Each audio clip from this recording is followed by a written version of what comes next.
Hello there, so this one is for all my friends and loved ones, and there are many of you, and I love you all very much.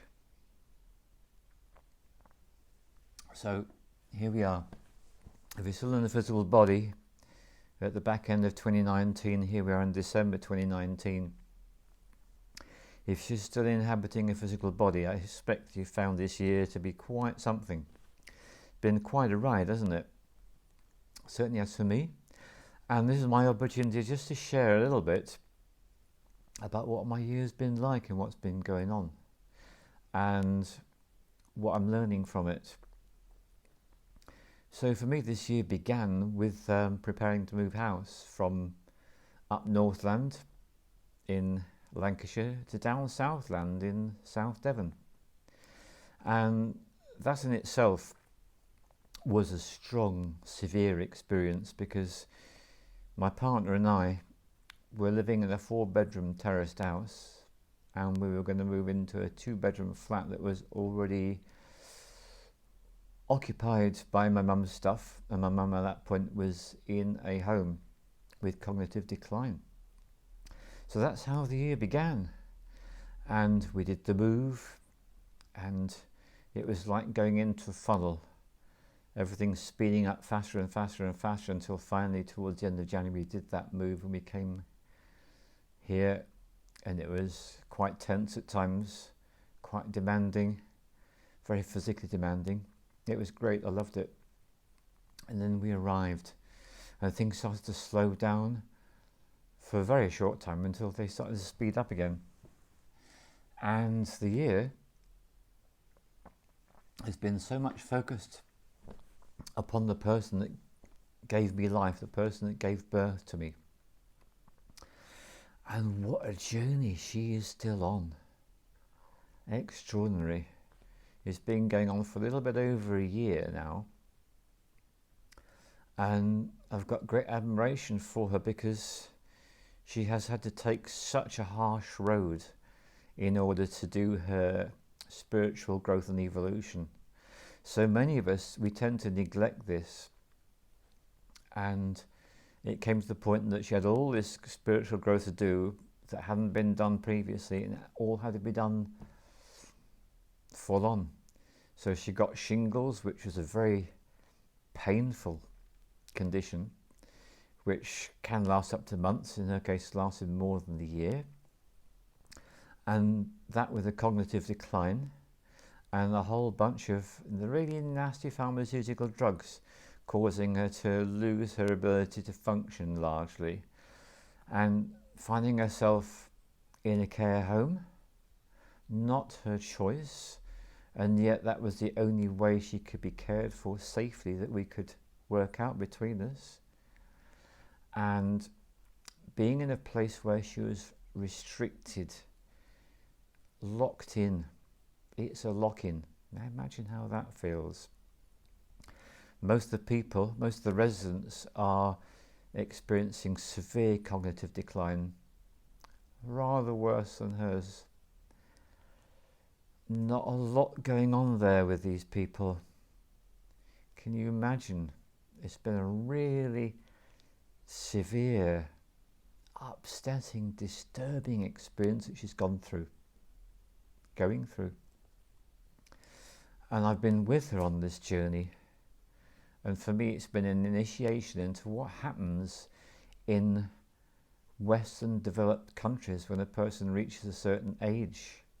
And if they've been eating a certain diet and living a certain kind of lifestyle, what they've been doing, they've been spending decades creating fertile ground for a really hideous degenerative disease like Alzheimer's or dementia.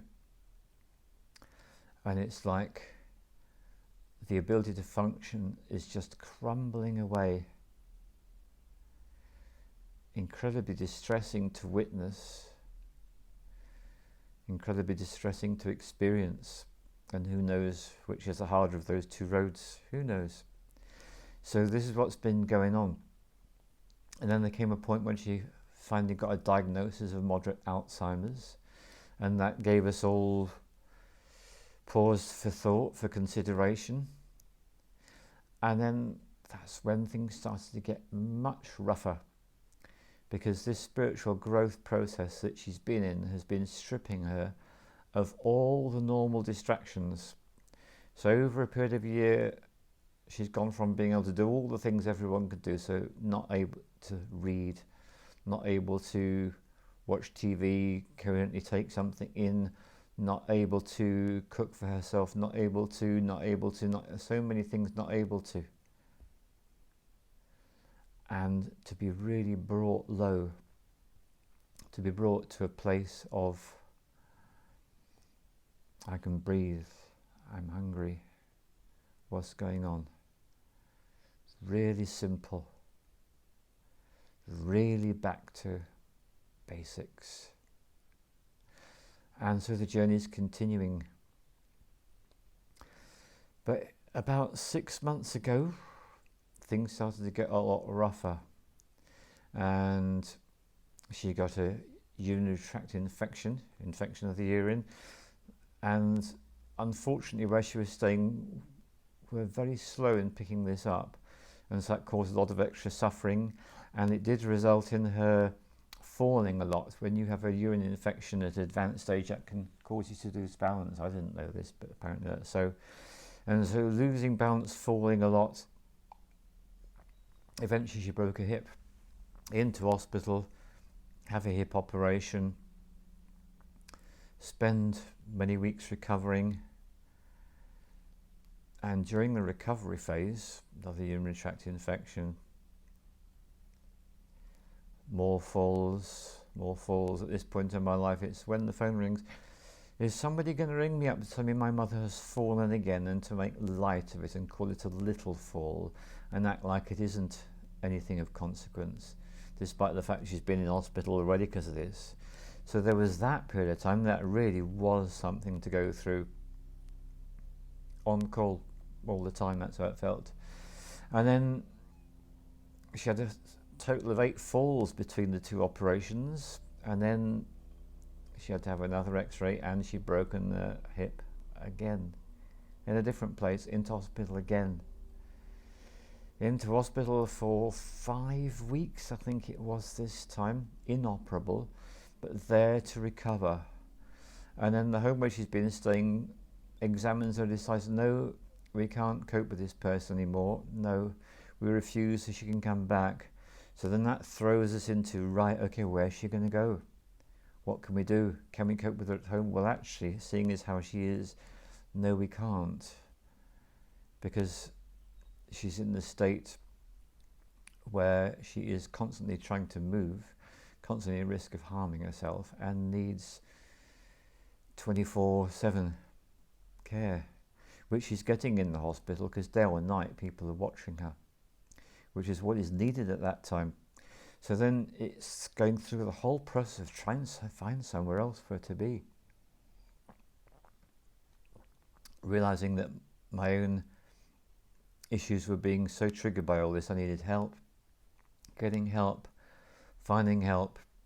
and finding a home, temporary, getting her out of hospital, getting into the new home, temporary, dealing with that, and realizing I need some more help, and getting more help, and finally my daughter coming across a home in a different county. And this is a really important clue, because I'd set myself my parameters. I had my intentions about what I wanted. I wanted a home for my mother that was near for me to visit, that was convenient and good for her, and somewhere in a centre of a town, so she could be out doing all the things in a town with me every time I visit.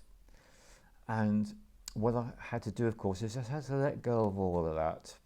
Such a thing about life, let go of the lot, whatever. So finally a home is found, and it's not in a town centre, it's in the bloody suburbs. Well, that seems like crap for a start. All sorts of things seem like, well, that doesn't seem right. It's in a different county. Well, I think it would be much harder for me to get there. Well, never mind, let go of it all. Let go. And finally I go to visit the home. And it's when I'm shown around I begin to realise the light bulbs are going off in my head. This place is huge.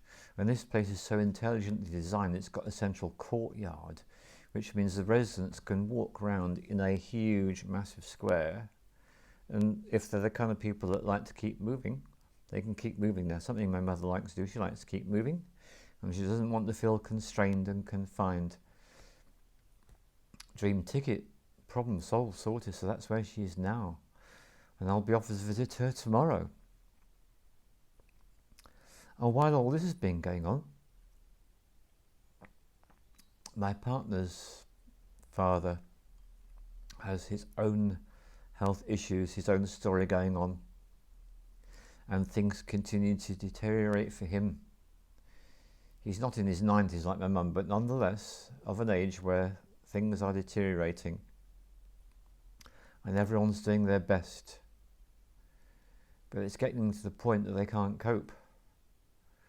And so my partner considers about what needs to be done, and she realizes that she's up for this. She's strong enough to do what needs to be done. And it's going to mean even more letting go for her, because she already let go of her job, her home, her life in Lancashire to move down into Devon, which she's loved. And she's got a job that she loves. She loves the fact that she can walk to work, let go of all of that, off to Tenerife. And so that's what happened. 5 days ago, hard to believe, 5 days ago. That's right, 5 days ago, I took her to the airport. So she's now living in Tenerife, and I'm now living in Devon. I've got my mum, who's now in Somerset. She's got a dad.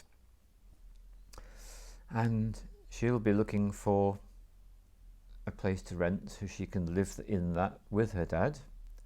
Her dad is still mobile. Her dad can do all sorts of things. However, her dad needs her special abilities. Let's put it that way. It's absolutely true. And her inner strength. So here I am in a relationship with my partner, and it's like, well, actually, we're now living in different countries, thousands of miles apart. Whoa, that's interesting. And it's been quite a lot to process for us both, actually. We both love each other very much indeed, and it isn't our immediate first choice, and yet we don't live in terms of what do I want. We live in terms of so what's happening. We're both shamanic practitioners. We're both shamans. We see that there is a bigger picture beyond our own egos. And so this is what is being called for us to do. So we have this amazing relationship, which is going to have a really big opportunity, stroke challenge, stroke test.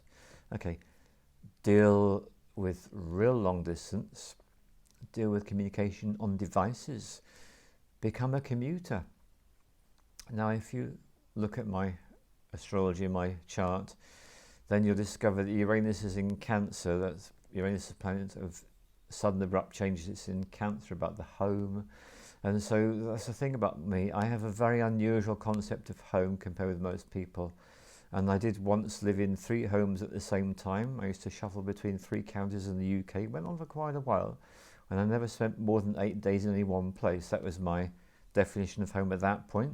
I've lived in a caravan, I've lived in a bender, in a yurt, in a boat, all sorts of different situations, as well as houses and flats. This is a flat.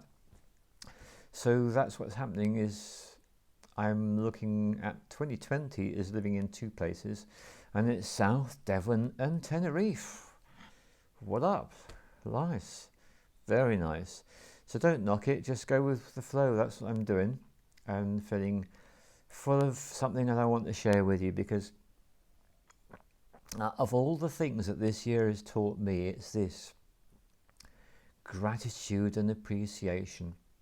In the days when we used to wake up together before it was time to take her to the airport, my partner used to start this off and say, I'm really grateful for this lovely bed that we're lying in, and I'm really grateful for the blue sky I can see out of the window now. The sun is just starting to come up and it's a clear day, and I'm really grateful for, and I love that and I'm thankful for that. And into spontaneous gratitude, and that really set us both up to be in just the right space with what's going on for us. And it is a mystery. That's what life is for all of us. Life is a mystery. Never know what's going to happen. So what happened is I took her away to the airport on the Wednesday, so I just went, for the first time in a long time, I feel like there's nothing I actually need to do for anyone right now. That's it. I'm going to go into total unconditional with myself mode. What shall I eat? What shall I do? What do I fancy? Making it all up as I go along. When I feel like going to bed now, no, I'll be later, whatever. Living a completely free choice life. And it's been blissful because it's been in such contrast with the rest of the year and the years before it. The 10 years hosting retreats, teaching around the world, showing the universal soul retrieval, all the things I've been doing, and just let it all go. I didn't even make any films. I thought I'd make a film. No, it wasn't until this morning I got the sense of now is the time. So I have really been so enjoying completely unwinding. And so this is a metaphor I want to give you. This is my experience of life. I don't know how yours is. For me, life is like things are moving along and it starts to get faster and faster and faster. It's like entering into a tunnel. It's literally entering into a vortex. And then finally it's like so fast going through that tunnel and then coming out the other side, and it starts to slow down and slow down and slow down. And so I've been enjoying everything slowing down and doing my 60-second meditation and being very quiet and peaceful and grateful and free, and knowing that I can treasure this because it doesn't last long. And indeed, that's right, because things are starting to change, and I'm going to be doing an astrology reading for someone in a few days' time. And then there's the shamanic training next year, and then there's this Shamanic Explorers Club next year. All sorts of things starting to come into action. And then there's the commuting to Tenerife and teaching out there as well as here. All sorts of possibilities are opening up. So for me, this has been a year of sequential initiations. Now I know about care homes. Now I know about cognitive decline. Now I know about Alzheimer's. Now I know about caring in this situation. Now I know about that. Now I know about that. Now, but that's how things are. And I will just throw one more thing out. I'm very, very grateful to my friends Jacqueline and Stefan, because I got to discover the astrology of fear. And that's a completely new thing that I'm going to be offering people next year, the astrology of fear. What's all that about? At some point I'll give you an introduction to that. So everything is what it is. If you're having a nice quiet time, appreciate and enjoy. If life is really full on, go the ride. Because that's all it is, isn't it? As dear old Bill Hicks said, it's all a ride, so buckle up and enjoy. Thank you.